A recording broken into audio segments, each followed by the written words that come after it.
The young and the restless spoilers, welcome back to Genoa City Insider, where today we delve into the earth-shaking revelation that has left the entire town reeling. Kane has been confirmed as none other than Billy Flynn, the newcomer who replaced our beloved character in what now seems to have been an elaborate ruse. From the moment the news broke, gossip spread like wildfire through the hallways of Newman Enterprises and the drawing rooms of Chancellor Park, fueling speculation that this new Kane was not a harmless recast but something far more sinister. In hushed tones, neighbors expressed both relief that Kane had returned and dread at what his presence could now mean.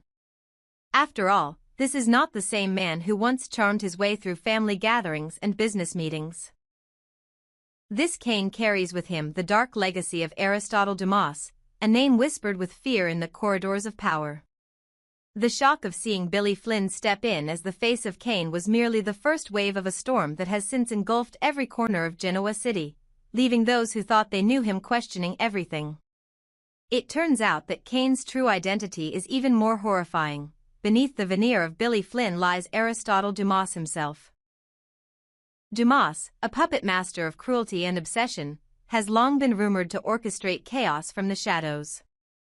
Now, with his masquerade as Kane revealed, his ambitions are laid bare for all to see. He claims that Lily, Kane's former wife, is his sole prize, and he will stop at nothing to reclaim her, even if it means destroying every person she holds dear. Watching from the sidelines, we learn that Dumas views love not as a mutual bond of hearts but as conquest over bodies and destinies. He speaks of possessing Lily as though she were property to be seized, ignoring the fact that true love cannot be forced or manufactured by threats. His cold, calculated cruelty raises the question that now haunts Genoa City: why has Kane, or rather Dumas, become so ruthless? Is this twisted devotion worth a trail of devastation?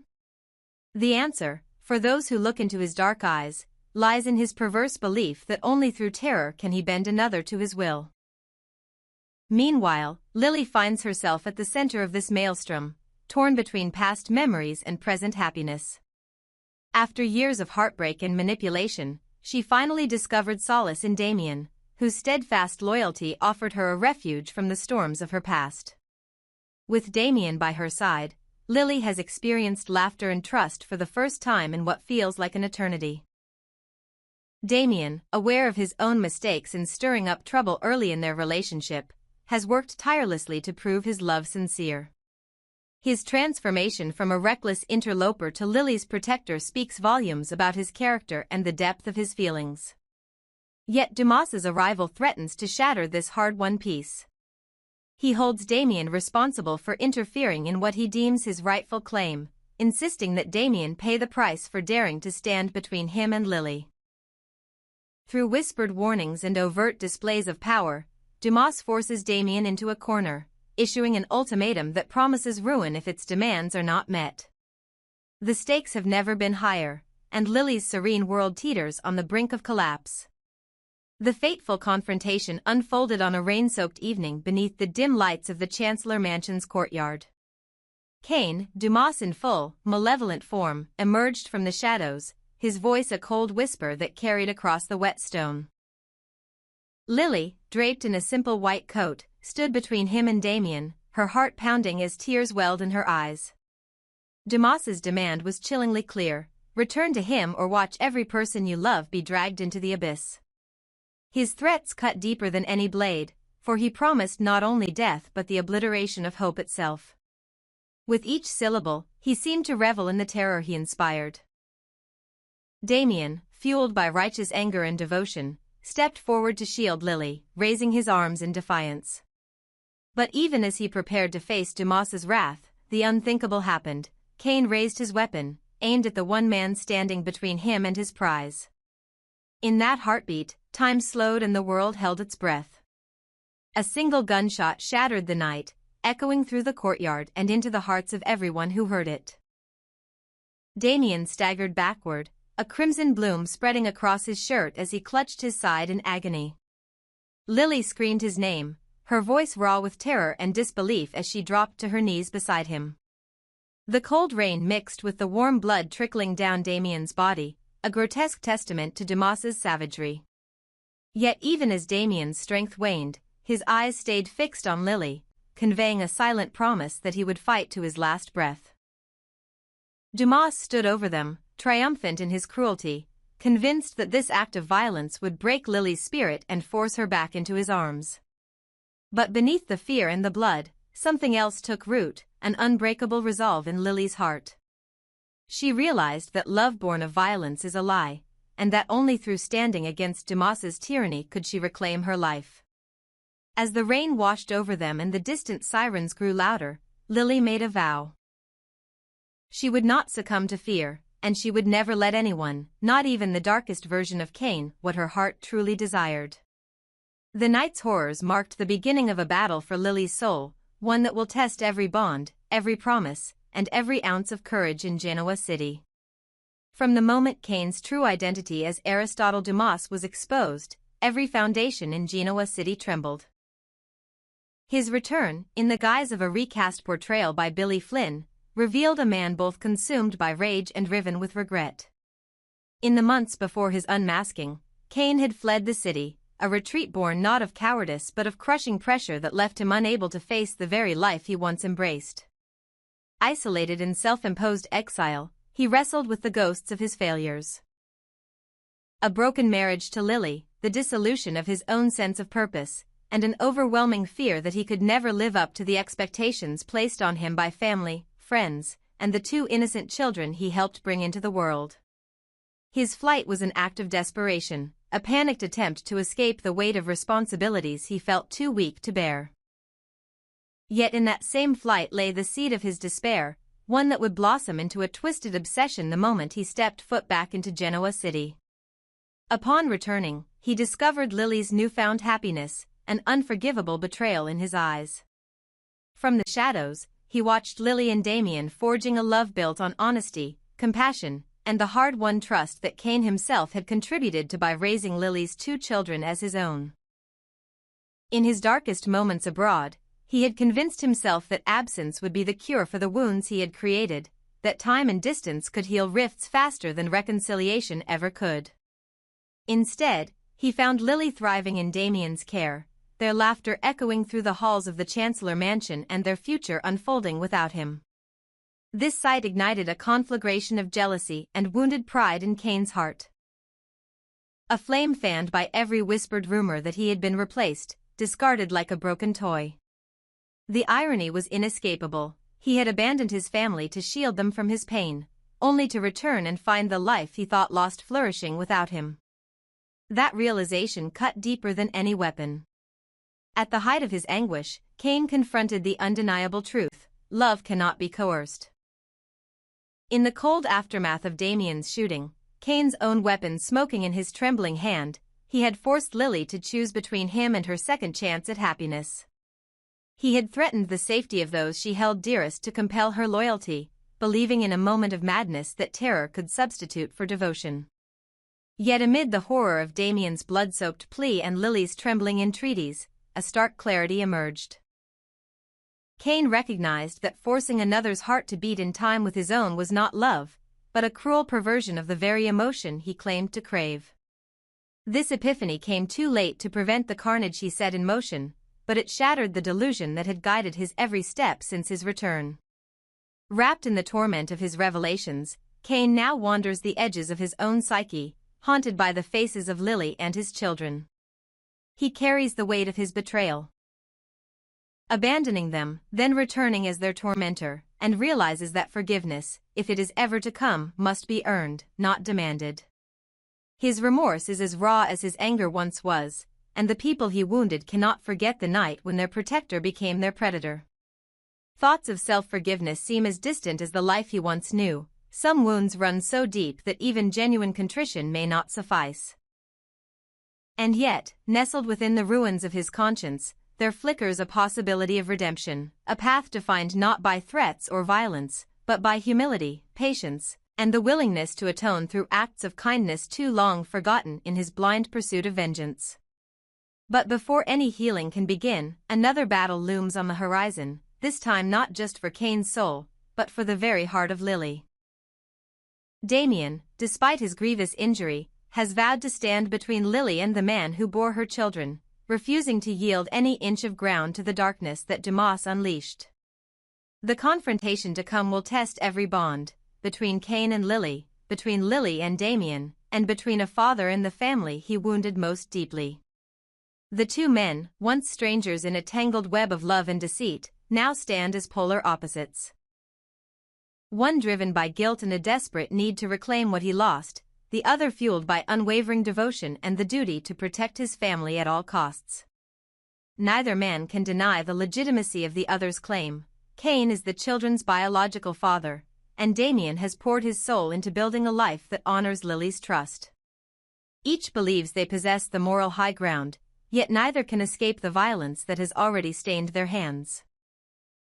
In the eye of this storm stands Lily, a woman forced to navigate the crossfire between her past and her present.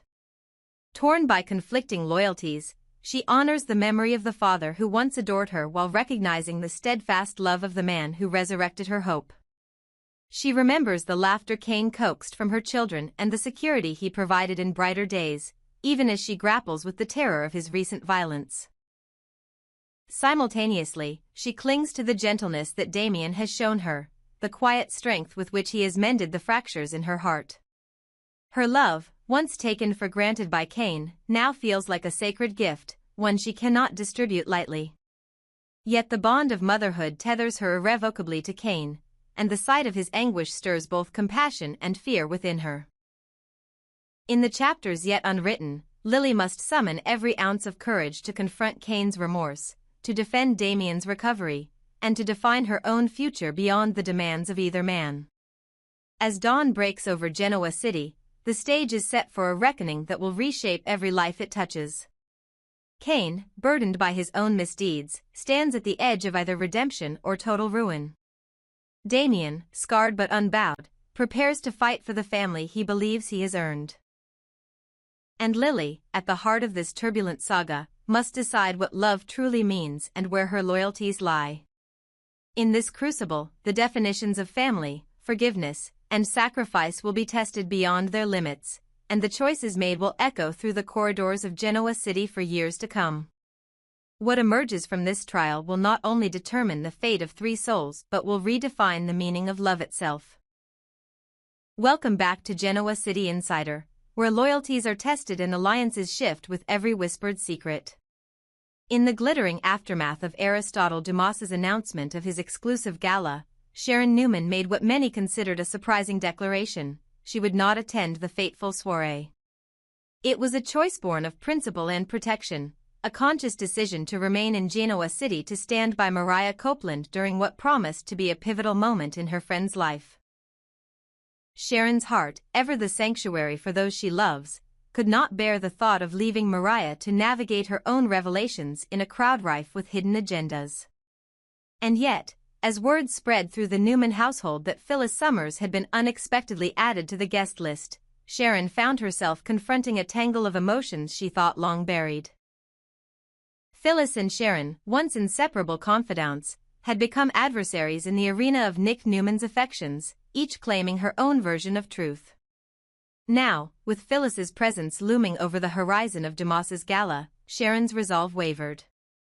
Should she stand firm in solidarity with Mariah, or should she insert herself into the fray to ensure that Phyllis could not monopolize Nick's attention on his birthday retreat? Meanwhile, Mariah Copeland was poised at the center of her own storm. With a mysterious stranger lingering at the edges of her recent memories, Mariah felt the pull of curiosity and fear in equal measure. The night she spent with this enigmatic figure had been electrifying, laden with promises unspoken and shadows dancing across unfamiliar walls. Yet when she attempted to unburden herself to Tessa, itself a tender gesture bridging past wounds, an eruption of anger took hold. Mariah's usual composure shattered under the weight of her own uncertainty, and in a flurry of words and tears she demanded space, crafting a protective barrier around her vulnerability. Tessa, ever watchful and compassionate, recognized the pain that spurred Mariah's outburst, yet respected her friend's need to process the encounter in solitude. Mariah retreated into the echo of unanswered questions, determined to uncover the identity of the man who had offered both solace and peril in a single embrace. As Mariah grappled with her own secrets, Phyllis Summers seized the opportunity to play mentor to another troubled soul, Daniel Romalotti Jr. Observing the teenager's faltering commitment to traditional pursuits, Phyllis approached Tessa with a well-meaning suggestion. Guitar lessons, she argued, were a pleasant hobby but hardly a roadmap to a stable career. Daniel possessed a sharp mind and a charismatic presence, qualities that could serve him in law, medicine, or the burgeoning world of social media influence. Phyllis painted a vision of Daniel leading a path of prestige, where success would marry responsibility and minimize the heartache that so often accompanied youthful exuberance. Yet when she planted the idea with Tessa, she encountered firm resistance. Tessa, whose protective instincts extended beyond Mariah's turmoil, insisted that Daniel must chart his own course, even if it led him back to the guitar strings he loved. "He's earned the right to decide for himself," Tessa told Phyllis, her tone gentle but unwavering. "Music isn't just a pastime for Daniel, it's how he feels alive." Phyllis, though disappointed, could not deny the conviction in Tessa's eyes, nor the quiet dignity with which she defended Daniel's autonomy. In the days leading up to Dumas's gala, Sharon's internal conflict intensified. On one hand, her loyalty to Mariah and her awareness of the gossip that awaited beneath the chandeliers bound her to Genoa City. On the other, the specter of Phyllis monopolizing Nick's attention at the lavish affair stirred an old protective fire within her. Memories of the past, of nights when she and Phyllis had rallied together against every scandal and adversary, tugged at her heart.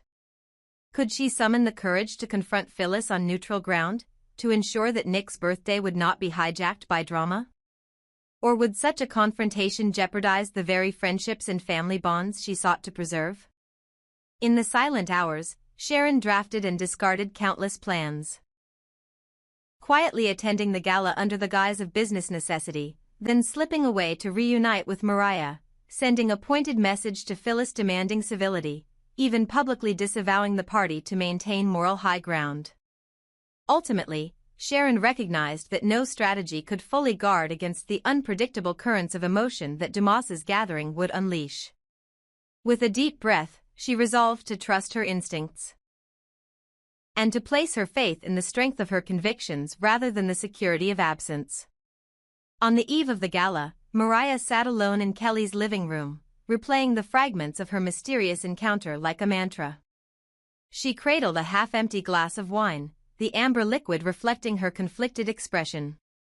In her mind, she weighed the danger of the stranger's anonymity against the thrill of companionship that had felt so genuine in the dimly lit bar.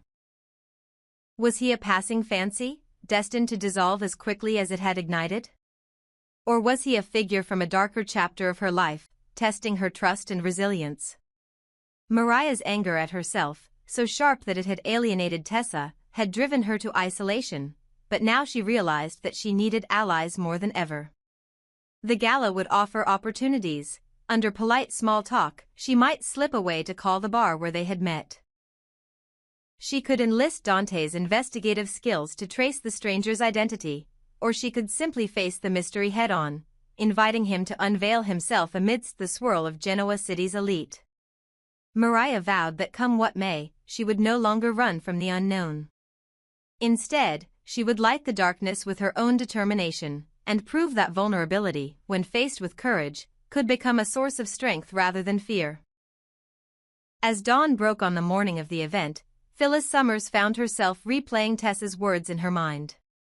The delicate balance between guidance and interference had proven more precarious than she anticipated. While she had hoped to steer Daniel toward a path of conventional success, she now recognized that true support meant honoring his dreams, no matter how unconventional they might appear. With a renewed sense of purpose, Phyllis drafted a note to Daniel. A simple apology for overstepping, coupled with an open invitation to discuss his musical ambitions on his own terms. She would attend Dumas's gala as an observer, not a puppeteer, and watch with pride as Daniel's confidence shone through. After all, Phyllis had built her own career on the courage to defy expectations. If Daniel chose the stage over the courtroom, if he opted for the melody over the margin, she would stand beside him, just as she hoped Sharon would stand beside Mariah. When evening fell, Genoa City's grandest mansion glittered like a beacon against the indigo sky. Limos lined the circular drive, and under the vaulted entrance, guests in couture and tuxedos posed for eager cameras. Sharon Newman arrived in a sleek black gown, her expression poised but her heart racing. She lingered near the entrance to ensure that Mariah, who arrived minutes later in a shimmering sapphire dress, felt the steady presence of her oldest friend. Across the lawn, Phyllis entered with a measured grace, her smile welcoming yet detached, her eyes drifting to where Daniel stood beside Tessa, gently strumming his guitar beneath a canopy of fairy lights. The scene was a microcosm of Genoa City itself, a delicate dance of past alliances and future possibilities.